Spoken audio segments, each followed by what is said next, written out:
And welcome back, everyone. Welcome back to the PondCast. Welcome back to our weekly wrap-up show, our weekly talk show of all things StarCraft, episode number 57.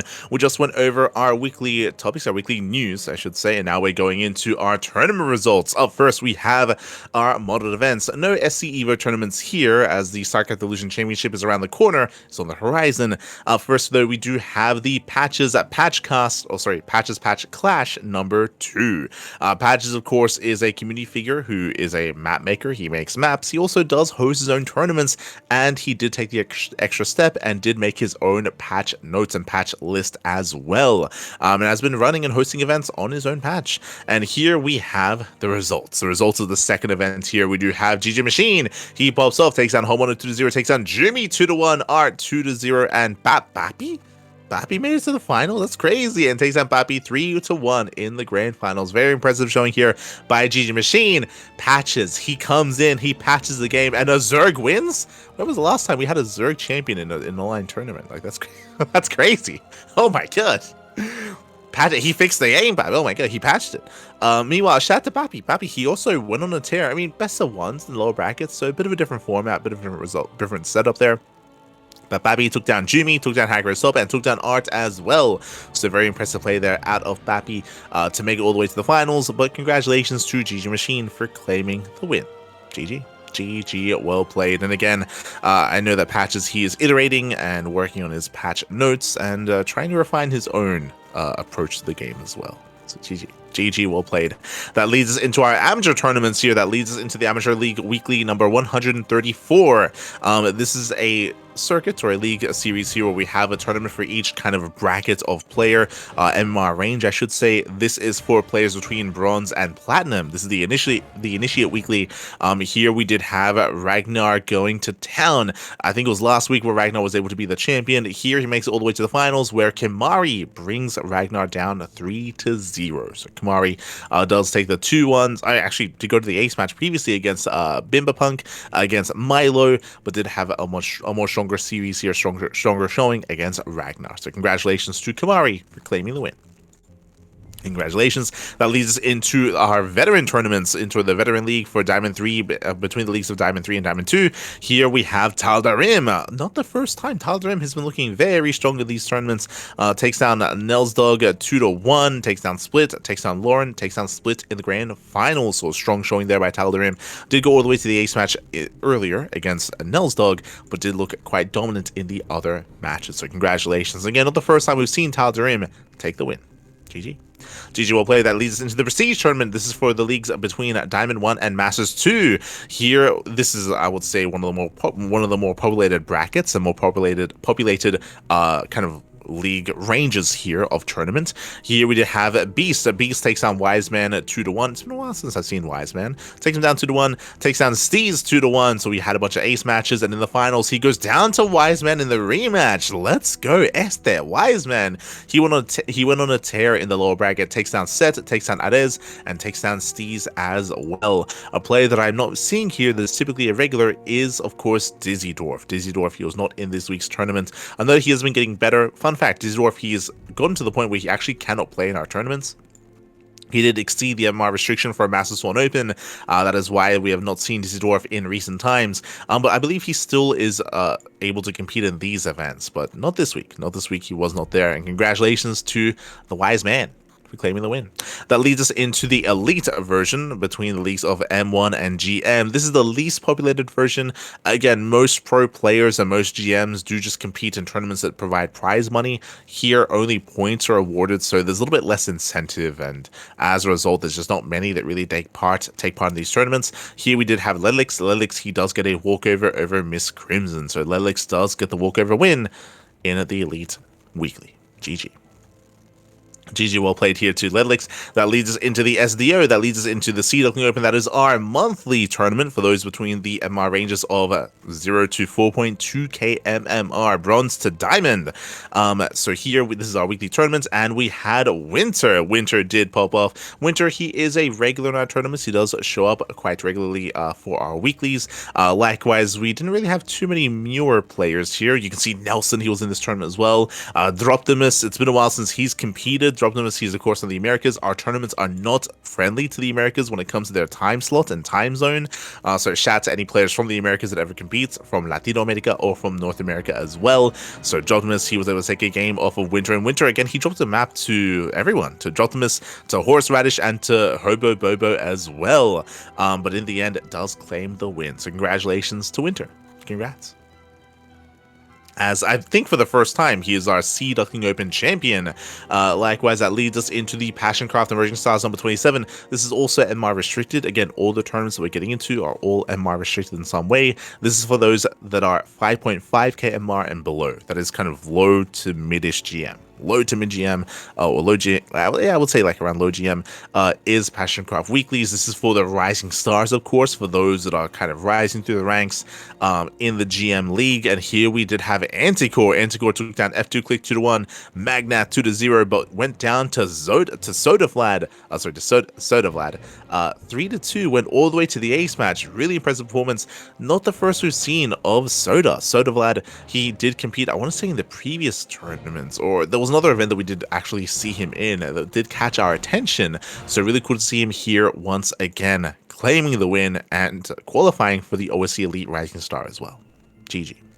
GG, well played. It does take down Anticore in the finals. I do want to point out that on the Wikipedia page, it does not say that they qualify for the Rising Star. Although I don't know if this is just something that was missed or if the way it's handled has changed. It just says that it grants OSC points. Yeah, I did notice that as well. So I mean, we'll see. It's possible that that maybe like tentatively, like we're not really preparing for OSC Elite Rising Star number 17 yet, just because it's so far away. So hard to say whether or not maybe retroactively they will be inviting Sodavlad to the OSC Elite Rising events or not. So we'll find out. We'll find out what happens in the future of those OSC tournaments.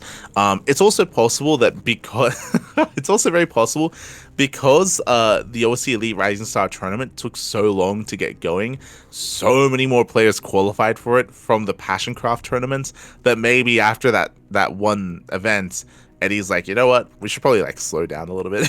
Like there's like so many people qualified for the events than normally because of how many Passioncraft tournaments there were, that maybe we should temper that a little bit before the next one. So it's possible that they're like kind of like revising kind of their approach to how they want players to qualify for the tournament. I was gonna say, to be fair, like they could also handle it the way where like you just grant them OSC points and then just go through the ranking and just, you know, take the players at that MMR or like at that range that have X number of like, you know, OSC points and just like seed them by that. And then that also incentivizes them to play in more tournaments that are OSC. Yeah, there are other ways to kind of approach how invites work and how seeding works. I mean, again, we'll see how Eddie does kind of like approach that in the future and how they kind of revise this and how they want to seed the OSC Elite Rising Star 17. I guess time will tell. Time will tell when the next one does come around.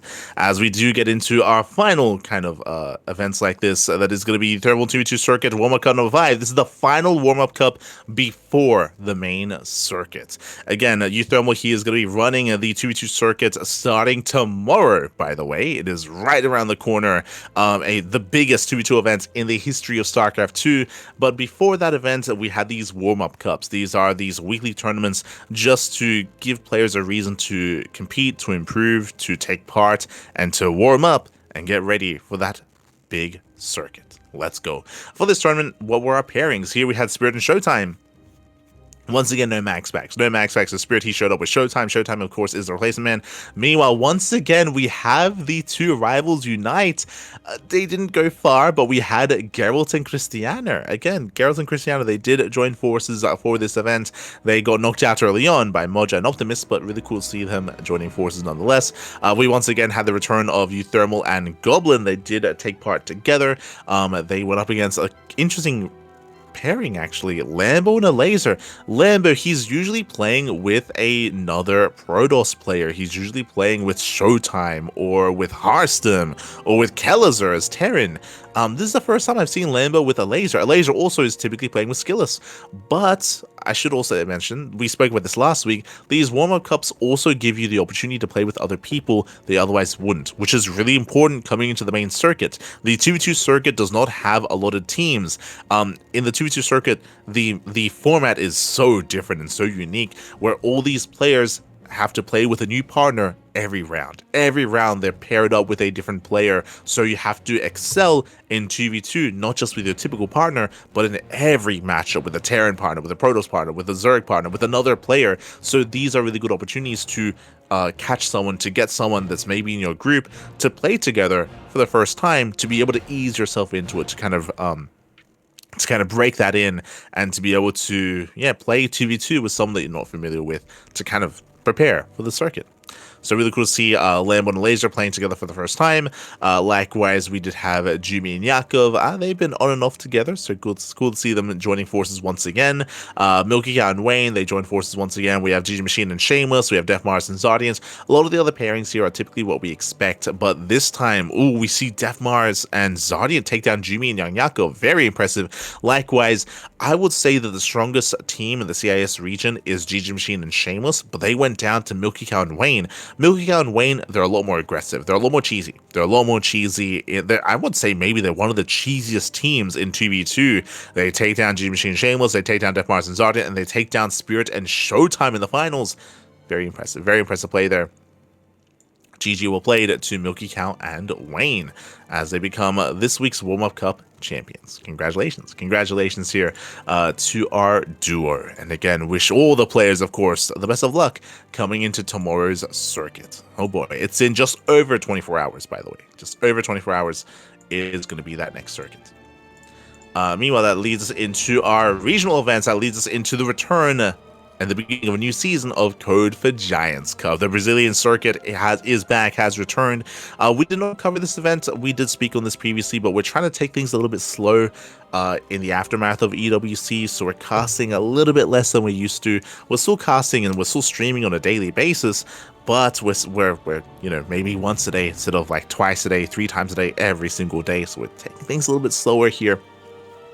As I mentioned before, I do have a new member of the family here as well, so we're maybe spending some time elsewhere working on other things, spending times outside of the game, unfortunately, yeah, true. But here for this Code for Giants Cup, we had Master, he does pop off, gets his revenge over Kamikaze, true, takes in Kamikaze 2-0, then goes up against Inexorable in the grand finals, takes him down 3-2, Inexorable, he went on a deep run himself, didn't drop a single map until those finals. Again, Master, I would say, is the strongest Protoss player in all of Brazil, but he was not a part of the finals, he was not a part of that offline event, because Kamikaze cheesed him the hell out, and here he gets his revenge, takes down Kamikaze, takes down Inexorable. Really cool to see they went all the way to game 5. Really impressive play there. Again, both players are quite close in skill. I still lean towards Master, and Master did barely take it in the end. GG well played. And I don't think we have full confirmation yet, but I look forward to maybe another circuit, another big offline tournament. We'll see if we work towards that once again, as the circuit has begun once more. Circuit has begun. Another event did take place as well. They did begin their own Latin American, I believe, monthly. I believe there's like a Code for Giants Cup like monthly Latin American tournament. We'll be going over those results next week because we are going to be casting those matches via replays. We're going to be all over that here on the CranKy Ducklings. That leads us into El Cubano tournament, the StarCraft II Cuban Invitational. Again, back in the day, there used to be so many Cuban tournaments. I say so many. There used to be weekly tournaments, week after week, hosted and organized by Xavier, and here he is once again. Great to see him. Xavier, the Cuban Terran player, he is here. He did not organize the event. That was organized by Cubano. Cubano, he actually played as well. And in the end, we did have Wallace. Again, there is an active scene, an active circuit when it comes to Cuban StarCraft. Names that I recognize are Cubano, Xavier, Slayers, MVP, of course, as well. But there's some of the others that I'm less familiar with, so really cool to be introduced to them. Wallace, he doesn't drop a single map. He takes the entire tournament, 2-0 over Census and 3-0 over Rathma as well. Very impressive play there by Wallace. GG, well played. Does take the win, does take the entire tournament, and we'll see if this becomes a regular event. We'll see if we get some more Cuban StarCraft in the future. Let's go. That leads us into our Legacy Weekly Japan. We go from Latino America over to Asia. Japanese Weekly. Japanese Weekly. Every single week, we do have a Japanese tournament. We have the Legacy Weekly Japan number 466. Crazy amount of weeklies here. And I'm still looking for tapioca even, I should say. And I believe that's tapioca. Let's see. Hold on. Translate. One of these days, I'll know just by seeing. Yeah, 30. Yeah, let's go.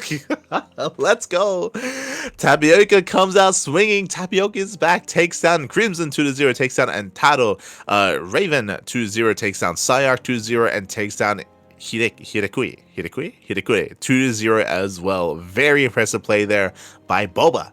Tapioca again it has kind of come out of nowhere. I want to say a couple of months ago it came out of nowhere. I mean, came out of nowhere, has been competing for quite some time, and recently has found their stride, and recently has been more of a regular when it comes to winning these tournaments over your typical champions like Sayark, like Vicervania, like Crimson, like these other players in Japan. So really impressive play there. Really cool to see Tapioca making his return and claiming another win. Claims another GG. Tapioca. As that leads us into the Sunrise Cup number 210. This is a weekly Chinese tournament, so weekly tournament for the Chinese players. Here we had Joliwa Loves takes down Miggy, takes down Latte, and it does take down Smile in the grand finals. In my mind, the two top players here would have been Joliwa and Young Zest. I rate Young Zest very highly, but Young Zest went down early to Smile. So really impressive showing here. Like, Smile sure went to the finals, took down Ear, took down Ghost Runner. I would say the 2-0 over Young Zest was the most impressive result there early on. So really impressive play. Smile has not really been on my radar as of late. I look at typically a lot of the other Protoss players or players like Oriana as well. So really cool to see a Zerg player excelling here in the Chinese region, just because that's a bit of a rarer sight, right? Wanted, he retired quite some time ago. Silky, not the most active of players either, not anymore. We had Tsukino. Hey, I believe Tsukino won last week, if I'm not mistaken. Let me just double check that. Tsukino, yes, did win last week. Did win last week's tournament. Tsukino is the player that went down to Jollo Loves in the semifinals. This week does fall in the semis, and again, Smile made to the finals as well. So really cool to see Tsukino and Smile actually excelling and getting some better results here. Really cool to see. I'll keep my eye on them in the future as well, for sure. GG, well played. That leads us into the Little League Cup number 43. This was a fun show match here that was hosted. I was very tempted to cover this event as well, but as we mentioned, like, we have been taking things a little bit slower here, so we've been taking a bit of a step back, not casting everything. May go back and cover this later though, depending on how slim our schedule is. I might just reach out for some Little League Cup 43 replays. But apparently we had an off-race show match. Clem and Rainer. We spoke earlier during the interview that the SE historian had, where Clem said that he wasn't really playing Zerg at all. He wasn't really confident in his Zerg.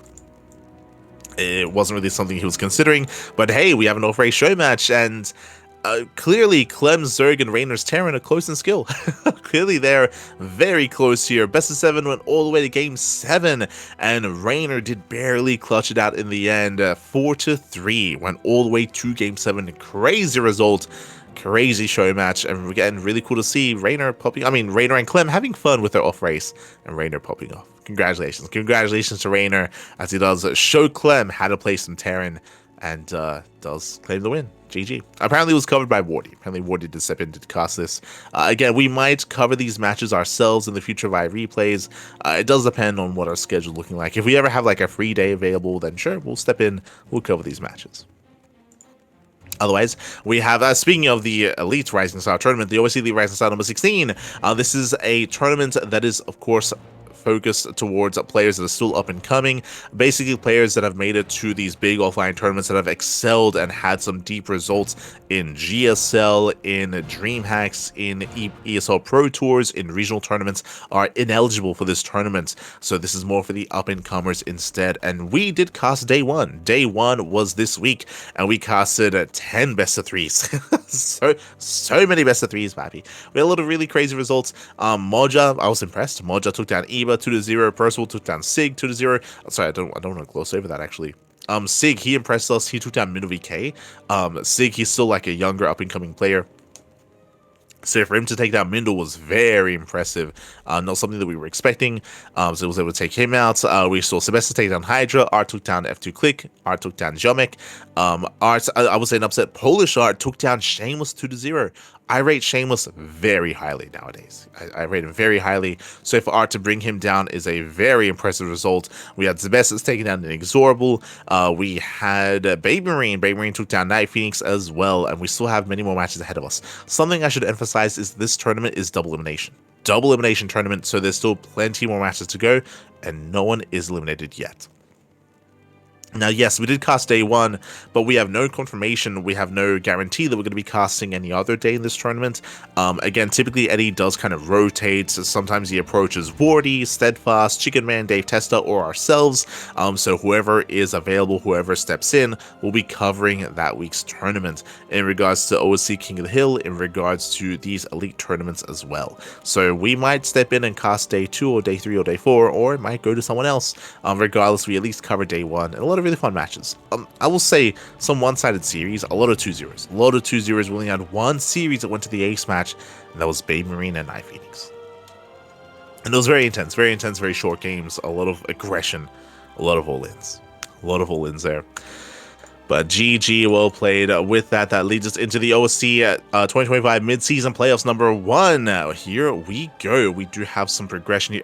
I feel like it's been a while since we got an update, right? I feel like it's been a while. It's been weeks. I want to say that we took a bit of a break because of EWC, right? Because of the Esports World Cup and because of all these tournaments happening, all these offline events happening, and all these players traveling. We did not have as much time to actually delve into this tournament, so there was a bit of a break. But now we are here. Now we are back. And do we know what updates we had here? Do we know what matches were played out? If you take a quick look at our live feed channel, they are right there. Oh, I was looking at PondCast notes. Oh no, it wasn't there. Oh no. Oh, we have Cham. We had Cham versus Bunny. Oh my, Cham's been popping off. Chamby 2-0'd Mana. Cham 3-1's Bunny as well. Very impressive. Cham, he's in the finals. He makes it all the way to the grand finals. And he is waiting for his next opponent. Very impressive play there out of Cham. Meanwhile, Björn versus Trigger did take place. And Björn did take down Trigger 3-0. We had Shin versus Christiana. That also went Shin's way. Shin took down Christiana 3-1. We had Björn versus Shin. Shin took down Björn 3-1. So Björn is now out of the tournament. Shin does advance on in his stead. And we had Showtime versus Spirit. Showtime knocking Spirit out of the tournament. So we have our top players. We have our top players here. We have our top 6. Cham in the finals, Bunny in the lower bracket finals, and then to face off against them, we have Mana, Shin, Skillus, and Showtime. We're nearing the end of the tournaments. 1 or 2 more broadcasts to go, and we can crown our OSC mid-season playoffs champion for 2025. Coming into this, who do I favor? Ooh, I think I lean quite heavily to Shin, maybe. I mean, I say that. If Shin plays against Showtime, I can see Showtime winning. I can see Showtime excelling in that matchup, and I can see Showtime advancing on to play off against Bunny. Actually, Showtime might be the sleeper. Who knocked out Showtime? Hold on. How did Showtime get down there? Showtime, ooh, he lost to Bunny 2-0. Okay. Because if you look at Showtime's performance, Showtime, he knocked out Percival, he knocked out Solar, he knocked out Spirit. I can see Showtime going all the way for that rematch against Bunny. Now, how will that differ is the question. Now, Bunny is hyper aggressive. I would not be surprised if Bunny all in 2 games in a row. Like Bunny, he is very fond of all inning, specifically in TVP. Not the other matchups, but in TVP, he is one to all in quite often. So Showtime, now that he's familiar with him, is he going to be able to, to become Demour and be the wall and be defensive and survive the aggression of Bunny? I would say that there's a higher chance of that happening in the rematch now that Showtime has a better idea of how Bunny plays, but there's still no guarantee. So in my mind, I want to say either Showtime, if he can beat Bunny, I think he can win the entire tournament. Otherwise, I do favor Bunny in the rematch against Cham. Like, Cham has been looking crazy good. True. He's been looking insane in this tournament. But whether it's Bunny or Showtime, I do lean towards them a little bit more than Cham in said rematch. But, of course, hey, Mana can pop off. 100% Shin can pop off. Skillers can pop off. best of luck to all the players. Best of luck to all the players involved. And again, that'll be most likely over on Wardy's channel. Typically, whenever we reach the tail end of this tournament, that is when Wardy steps in, and Wardy typically does cover those finals. So best of luck. Best of luck in that tournament. That leads us into our weeklies, our weekly roundup here. Our weekly tournaments did take place, and up first we do have the KSL, the Korean StarCraft League, week number 78. We go back into form in a sense. Like, this tournament is Hero's tournament. Hero, he is the KSL champion. There's only, I think, there's 2 KSLs that he didn't win. One he just didn't sign up for, so he didn't get to win it. Sorry, I think there were 2 that were like that. And there's only one KSL in the history of 2025 where he signed up and didn't win. That was a couple of weeks ago where he lost against Classic. That was pre-EWC, but here he gets his revenge. Here he takes down Rogue, takes down Prome, and takes down Classic in the finals. GG, well played. Again, it was very intense, very chaotic, very short finals with Hero and Classic just all-ing each other, hyper aggression. Classic had a really strong showing as well, taking down Nice, taking down Cure as well, but it all came down to Hero and Classic, and Hero did come out on top. Hero, again, he's very much so in form. He spoke about how he had a lot of regrets about EWC. He wasn't able to show off his builds, but here, he was looking crazy. He was even cannon rushing. Like Hero, not against Classic, against Rogue. I think it was game 1 against Rogue. Hero cannon rush. He was an animal. He was an absolute animal. But regardless, really cool to see. Him coming back into form, and does claim the win. That leads us into this week's Tuna Cup, the Sparkling Tuna Cup number 100. This is a very special edition. Number 100, triple digits here for the STC. As a result, we double the prize pool. We double the prize pool specifically for this tournament. So we have a boosted prize pool for the finalists for the number 1, number 2, and 3 and 4 as well. So congratulations to our top players here, as we had a banger of a tournament. Now, all the players, or most of the players here, were regulars, or they've previously competed in our tournaments, but rarely do we ever see them all together at once. It was an all-star showing for this week's STC. We had Björn, we had Creator, we had Cristiano, we had Showtime, we had Skillus. Like, we had such high caliber players. Usually it's like a mixture of them, maybe like 3 of them, maybe like 2 or 3 of them, right? And the semis and finals, they pop off, of course. But it's a rare sight to see them all of our regulars show up here. We're missing Shin. Este Shin. As always here, minimal Zerg representation. We had, I think I casted a GG Machine versus Percival just to get some Zerg in the mix. But as it typically is with these online tournaments, you know, full of just Protoss and Terran, as we're used to seeing. But again, we had a PvP finals. Creator takes down Beyond, Showtime takes down Skillus, and Showtime takes down Creator 3-2 in the grand finals. A very intense finals as well. Non-stop all-ins, non-stop proxies, non-stop aggression. It was a very short finals. I think there was one quote-unquote macro game where the players got up to 3 bases. I think there was one game where that happened. Every other game, just hyper aggression and GG. GG, well played. Missing also Ryung. Yes, the only true. We should have reached out. We should have reached out to the Tuna himself. Ryung was missing for this week. It would have been amazing to have seen the Tuna in Tuna Cup number 100. That's on us. That's on us. We should have reached out. But really cool to see the turnout here for this tournament. Really appreciate it, and much love to the players. Much love, GG, well played, and hey, congratulations to Showtime. Hey, Showtime, we just 2-0'd Skills in this tournament, and hey, they're going to be facing off in the in the OSC mid-season playoffs as well. Again, there's a reason why I'm leaning towards Showtime in his current form, but again, it was still a very clutch finals nonetheless. Was very close, was very clutch. That leads us into the WardiTV Monday number 46.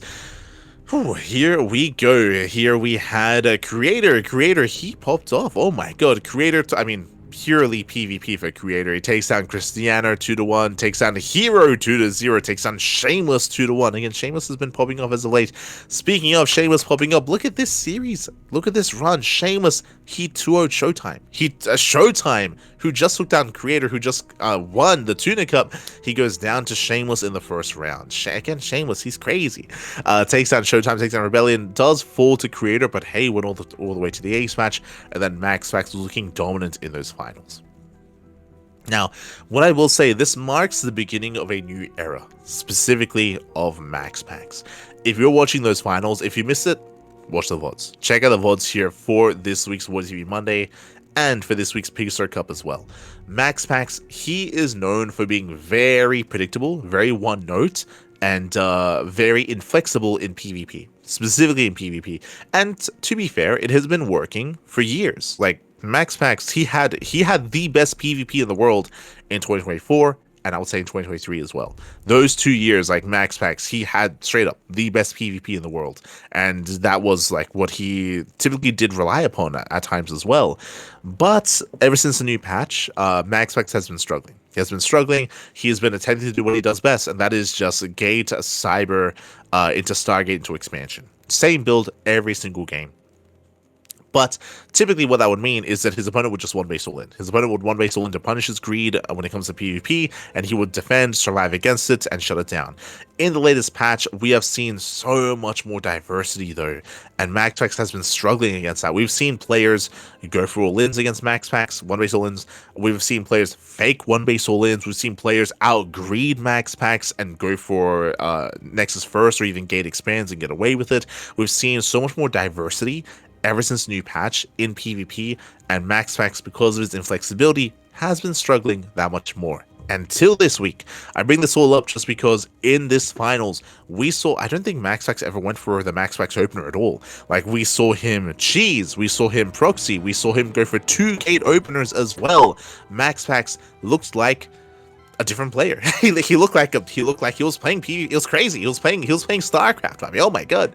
But MaxPax, he looked so different. It looks like he has finally taken or decided to just adjust his approach, adjust his builds, and start to diversify that much more in PvP and have more variety.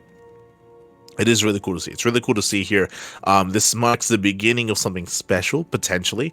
If you recall, during that finals, I was talking about how, like, is this a one-off thing? Because Creator is also known for greed. So is this a one-off thing against Creator, or are we going to see more of this moving forward? Well, that leads us into the Pigstar Cup. Now, we'll get there. And MaxPax does claim the win. Congratulations to MaxPax. That then led us into the Roddy All Random Tournament, which, as it states, Rotterdam did host a tournament where all players play purely random. It was a double elimination, and here we had Jimmy popping off, showcasing his random. Shout out to Rodzen. I haven't seen Rodzen in a bracket in a while. It's been a while since we've seen Rodzen, so really cool to see Rodzen. Rodzen takes down Hacker's Top, takes down Greener, takes down, or does fall to Jimmy, both in the upper bracket and in the finals as well. But Rodzen, he had a really strong showing nonetheless, so really cool to see Rodzen popping off. And congratulations to Jimmy for becoming the random champion. With that brief break, we then led into the Pigstar Cup number 43, and this is what I was referring to, because we saw MaxPax once again go up against Estrella in the semis, and just like against Creator 2 days prior, we saw MaxPax also go for 2 gate openers, proxies, cheeses, all-ins. He rarely went for what he has been known for many years, which was a quote-unquote MaxPax opener of being greedy, going for a gate, cyber, Stargate, expand. That did not happen in this series. Didn't happen against Creator, did not happen against Estrella. This is now the second tournament where we have seen MaxPax showcase a completely different style of PvP, more of what Hero's been doing, more of what Classic has been doing, more of what the Koreans have been doing. So MaxPax has kind of like embraced that much more. Now that we've seen this 2 tournaments in a row, I'm leaning more towards the idea that MaxPax is kind of broken free from his constraints, from his shackles, and he's now unleashed in PvP. I look forward to it. I look forward to seeing more of MaxPax in Protoss. Do look forward to it. As that led us into the finals. Hero took down Shameless 2-1 and did fall to Beyond. Honestly, Hero versus Beyond was a very fun series. Went all the way to the ace match, was very intense, very back and forth. Beyond made it to the finals, and there he played against MaxPax, where MaxPax was looking much more dominant. MaxPax was looking very comfortable. I would say, we've said this before, I would say that currently MaxPax's strongest matchup is PvT. I think that this is current strongest matchup. That is where he thrives. That is where he is at his best. I would say that PvP is now improving for MaxPax. That is true, but it's not quite at, is improving, of course, is still at a high level, but his PvT is typically what I look at and what I look to from the side of MaxPax. His PvZ, I would say, is his weakest matchup currently. MaxPax against players like Raynor, against players like Cheryl, is where he does struggle that much more, even against players like Dark, when Dark was active, or against players like Shin as well. But at the same time, we also don't really get to see a lot of MaxPax's PvZ because there's barely any Zerg players that compete in these tournaments. So it's also hard for me to like fully gauge with full confidence and certainty like how good or how bad his PvZ is, because it's a bit of a rarer matchup. It's a rare matchup to cover. But regardless, takes down Australia, takes down Beyond, and MaxPax is going to be this week's champion for the Pegasus Cup. Congratulations. And again, I look forward to seeing more of MaxX's PvP in the near future. That leads us into the WardiTV European League 2025, which I believe has finally concluded. It was a very long tournament with a massive Swiss format group stage. The group stage was so daunting to watch, so daunting to look at. Last week we were going over the playoffs itself, and we do have it looks like we have a bit of a forfeit, unfortunately. But Gabe took down Skilless 3-0, MaxPax took down Shameless 3-0, and I was looking forward to those matches. I was looking forward to Gabe and seeing how he would perform in these matches, but unfortunately, Gabe did forfeit. I hope everything's okay. I'm sure that something came up. It's possible that he was just unavailable, just because I think Gabe posted yesterday, like on the beach. Like I think he's on vacation. I don't think he's near a PC right now. So unfortunately, maybe a vacation and a holiday was planned ahead of time, and maybe they weren't really expecting this tournament to, or Gabe wasn't expecting this tournament to have gone for this long, or for him to even be in the tournament at this stage, and unfortunately he just wasn't able to compete. So in the end, Gabe, he did forfeit against MaxPax, did forfeit against Showtime, but he's out there with the beaches. True, he is out there with the beaches enjoying himself, so shout out to Este Gabe. Scrolling down, we did have the lower bracket. We had Björn, and Björn took down Mana, took down Young Yakov, took down Skilless. Showtime likewise took down Shameless, Harstem, and Nicorrect. They faced off in the lower bracket semifinals. Showtime looking dominant there, 4-0 over Björn. Ay. Apparently, this was never meant to be a best of 7, but because of Gabe's forfeit, they turned that into a best of 7, and Showtime looked even stronger. That's crazy. Which is why I want to say that Showtime may even look good against. I was gonna say that Showtime that gives me more confidence about his upcoming potential match against Bunny. But I also know that Bunny is a very different kind of player. Bunny is hyper aggressive compared to Björn. Like Björn is a little more mid game oriented. Bunny is not. Bunny, we see him go for non-stop 2-base all-ins all the time. So Bunny is more aggressive than Björn, so it's a bit of a different dynamic. I don't know if Showtime's showing against Björn is too indicative of how he would potentially look against Bunny. But regardless, we'll get there eventually when it comes to the OSC tournaments. Meanwhile, for the grand finals, we had MaxPax versus Showtime. MaxPax takes down Showtime 4-1. Very impressive showing there. Unfortunately, I didn't see those games. I did not see those matches. But if MaxPax's recent PvP in those weeklies is indicative of anything, I would assume that MaxPax was able to catch Showtime off guard with more cheese, with more aggression, with more proxies, with more of an aggressive style, and 2 gate openers as well. So I wouldn't be surprised if maybe this marked the beginning of that. I would have to watch the games myself. Of course, I didn't get to see them, but I am very curious to see how this played out, because Showtime is typically does have a really strong showing against MaxPax. Like Showtime, he's typically able to hold his own, but especially if MaxPax is now being a little bit less. If he's being more unpredictable, if he's being less predictable, if he's being more chaotic and more aggressive, then I can definitely see MaxPax just sweeping that series. Which did occur. GG, well played. MaxPax comes out on top in the PvP. And that leads us into our final bit of news, our final big tournament. That leads us into the WardiTV Summer Championship 2025 qualifiers, which should conclude this week. First up, we have the first qualifier here, where top four do qualify for the main event. This is a big tournament that's going to be happening over on Wardi's channel, the Summer Championship. And here we had classic creator Shin and Björn. We had a full list of Koreans qualifying for the event. Classic took down Lemon, creator took down Christiana, Shin took down Mana, and Björn took down Nicorrect. So we have our top 4 Koreans making it through. They still played out their matches, and Björn did come out on top, but these are seeding matches. They were seeding matches. Top 4 did qualify. And hey, we got a Zerg. Hey, Shin, there he is. we were looking for him earlier. We're like, where's Shin, Pappy? There he is. Did qualify for the Summer Championship. That leads us into the second qualifier, where now we had some Europeans step in, as the typical active Koreans for the online tournaments did already make it through. Here we had Cristiano. Cristiano took down Lemon 2-1. Zan took down Rebellion 2-1. Zan qualified for the event. So did Cristiano. Remember, top 4 did qualify. Shameless qualifies over Nickrat, and Art qualifies over Percival. In the end, Cristiano did win the entire qualifier, takes down Zan, takes down Shameless, but again, these were seeding matches, so there was a little bit less on the line here, but Cristiano showcasing his prowess in PvP. And again, we get some nice European representation here, with Cristiano, Shameless, and Art also joining the fray alongside Zan. As we have the final qualifier, qualifier number 3, oh my god, we did have our top 4. Once again, top 4 qualifies. We had Hero. Hero did hear about the event. He showed up. He takes down Harsum to qualify for the event. Percival takes down Mana to qualify. Goblin takes down Triple. And Spirit takes down Lemon. Spirit takes down Lemon to qualify as well. And in the end, we had Hero, Percival, Goblin, and Spirit. Looks like for the qualifying match in the end, they off-race. Looks like Hero played Terran, Spirit played Zerg, and Spirit played Protoss. So, looks like they have some fun. As you mentioned, they're just seeding matches, so there was less importance kind of dictated to these matches, so they decided to have some fun in the finals and some fun towards the end, so really cool to see. But congratulations to Hero, Percival, Goblin, and Spirit. And that leads us into qualifier number 4. Fun fact, qualifier 4, I believe, is tonight.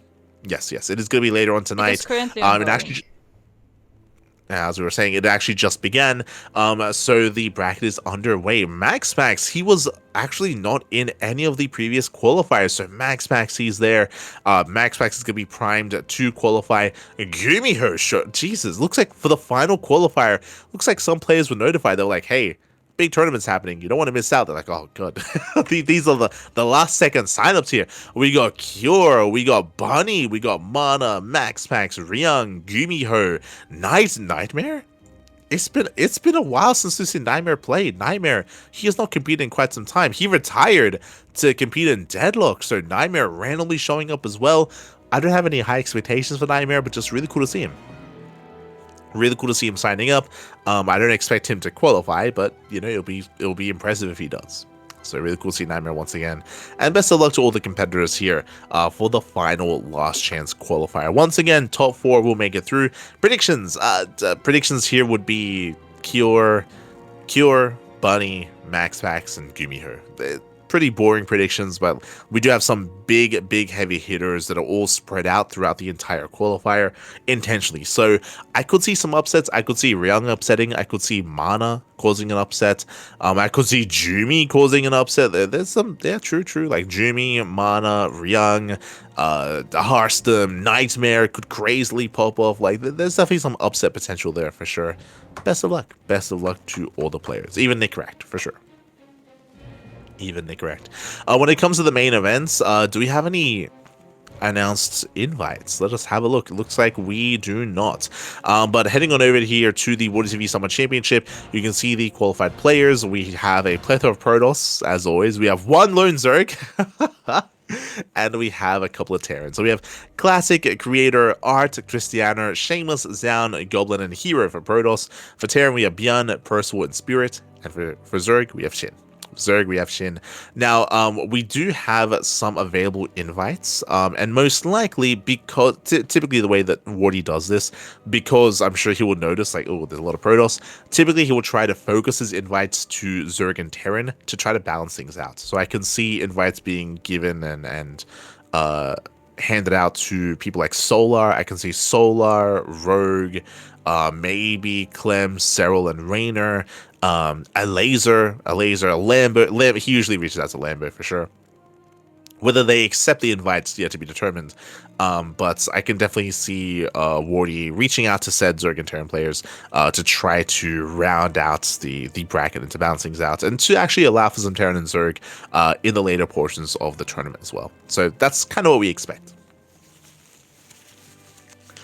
Is what we expect from these invites, but of course it depends on who is available, who accepts the invites, and who is chosen, and that'll most likely be towards the end of the week. Chat Euthermal. If you're talking about invites, I doubt it. Just because Euthermal's focusing on his circuit at the moment. The circuit is going to be a long event, so I don't think he'd have the time to compete in this. If you remember, he also declined his invite to the StarCraft Evolution League because of his tournament as well. So I don't think this provides him too much time, but it's possible. It's possible. But yeah, for the most part, I'm leaning more towards the Zerg players, towards like Clem. Who else is missing here that I can see invited? I was gonna say Gabe, but Gabe is on vacation at the moment, so maybe Gabe wouldn't accept the invite. So we'll see. We'll see who he does reach out to.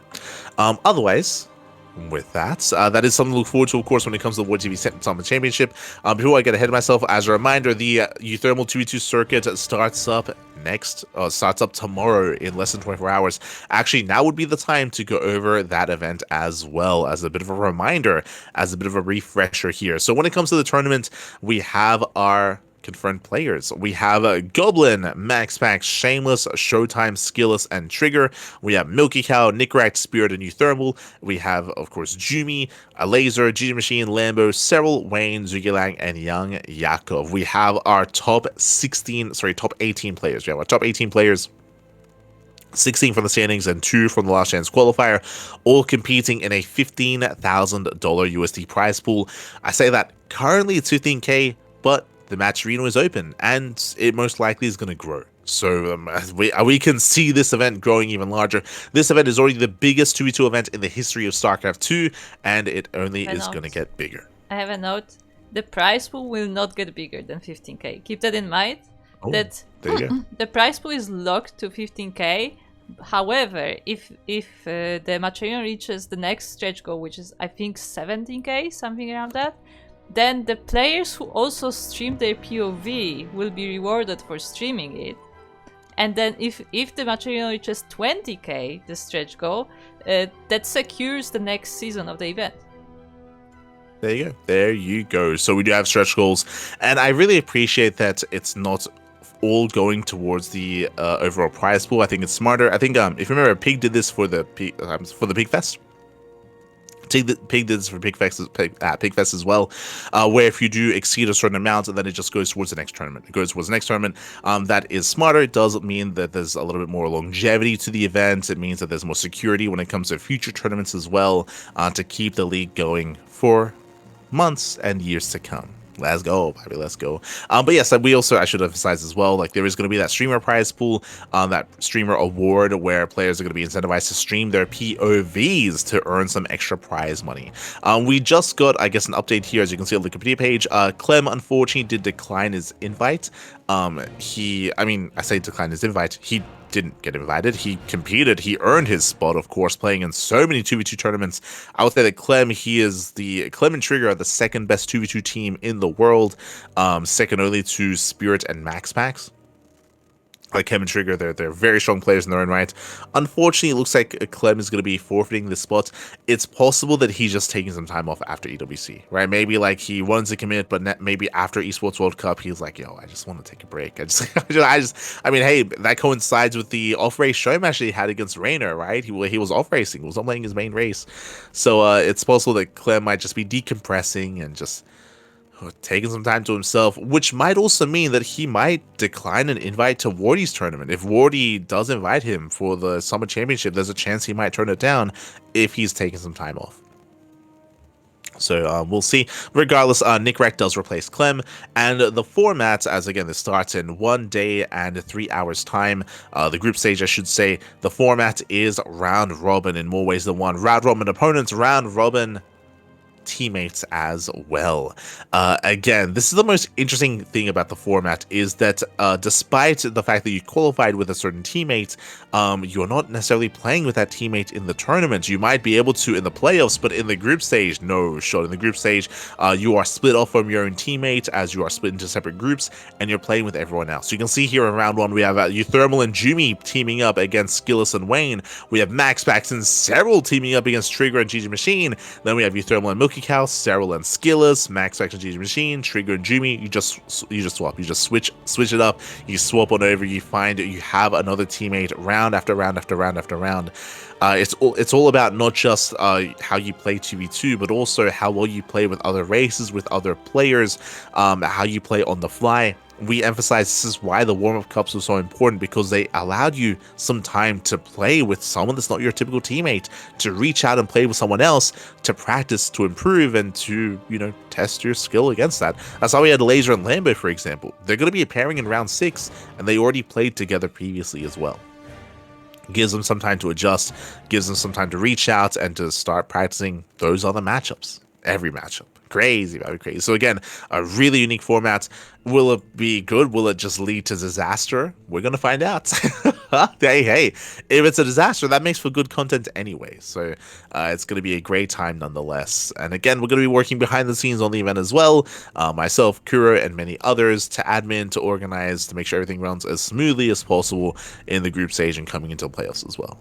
GG, well played. Whew. So again, a really fun format, fun tournament, and I definitely look forward to, I mean, I hope that if you want to support the tournament, Matcherino, there is that Matcherino link available, and I'm sure it's going to be posted in the chat as well. There we go. So we do recommend supporting the event, as they've already reached 17k on that Matcherino, and we're on the way to reach 20k as well, to secure another event. And bearing in mind, the next tournament most likely will be taking place after the TLMC, right? Team Liquid map contest for team games, for team maps, is right around the corner. We're almost up to voting for that event, so most likely the ladder map pool for team games is soon to be revamped, just in time for the next 2v2 circuit, assuming, of course, that we reach that goal. And I want to believe we will. I know that Euthermal, he has a lot of incentive, a lot of motivation to keep this going. You know, he's been having a very fun, a very good time with the 2v2 circuit, with 2v2 in general, and he's kind of pioneering this as well. The push towards team games and competitive and professional team games. So do look forward to it.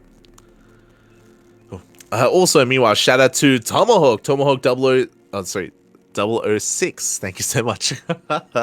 Thank you so much, Tomahawk, for the Twitch Prime. God, thank you so much. We do appreciate the support.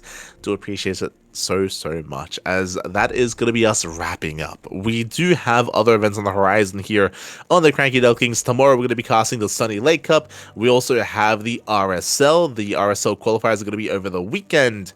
It's going to be a very intense time, and I hope I'm able to actually... We'll see if we can cover it. Just the weekend is going to be quite busy here. We'll do our best. Likewise, we have the SEC, the Sparkling Tuna Cup. We have the WardiTV Monday as well. We have the RSL proper on the horizon, and much more content to come. So, GG, well played. Do look forward to all the upcoming events. Likewise, speaking of the upcoming events, sign up list, !sign up list in the chat. We do have a list available here to sign up for all these tournaments. Tomorrow is going to be we didn't even get to talk about it. Tomorrow is going to be the very first Lil League Cup, a weekly Lil League Cup. They've been running all these show matches, non-stop show matches, with unique and quirky formats, but they are now stepping in as a weekly tournament. Saber, of course, is going to be casting that in Chinese, and we are going to be casting that in English. We're going to be there all over Lil League Cup. So do look forward to it. We also have another Roddy Cup, another Roddy Random Cup as well. That's also going to be in a couple of days, and many others. So again, exclamation mark sign up list for that. Fun fact, apparently Roddy's All Random Cup will also have like a playoffs. Apparently there are like 4 cups and where you can collect points, and then you will be invited to the playoffs. There you go. So we have like a big a random circuit. Shout to Pi. I think Pi is adminning all of that, so shout to Pi as well, for putting in a lot of work to make sure that everything runs as smoothly as possible over for WardiTV Events. Likewise, if you want to support us any further, hey, you can subscribe on Twitch, true, or you can also support us on Patreon. Our Patreon specifically is designed to fund our tournaments. It's designed to fund the Sparkling Tuna Cup, Sea Duckling Open, and Masters 1 Open, our amateur tournaments, and our open tournaments as well, all funded via Patreon. If you want to help us boost the prize pool for these tournaments, then Patreon is the place to be, as we are slowly growing our tournaments. Our next goal is to boost the prize pool of the Tuna Cup even further, and then the goal after that would be to finally start paying admins and paying casters. Currently, 100% of the prize money goes towards the players, goes towards the prize pool. After that, then we can start earning something from our Patreon as well. So you can help us, support us via Patreon. Otherwise, thank you. Otherwise, thank you for watching. Thank you for tuning in. And we'll be back next week for our next podcast, or we'll be back tomorrow with the Sunny Lake Cup. Otherwise, thanks for watching. We'll see you guys next time. Ciao. Bye. Oh, also, if you wanna follow us, YouTube, we do stream on YouTube. VODs are available on YouTube as well on a daily basis. And of course, a big shout out to Kuro for handling the production side of things for this broadcast. Thank you so much. We'll see you next time. Ciao, papi, ciao. See you next time.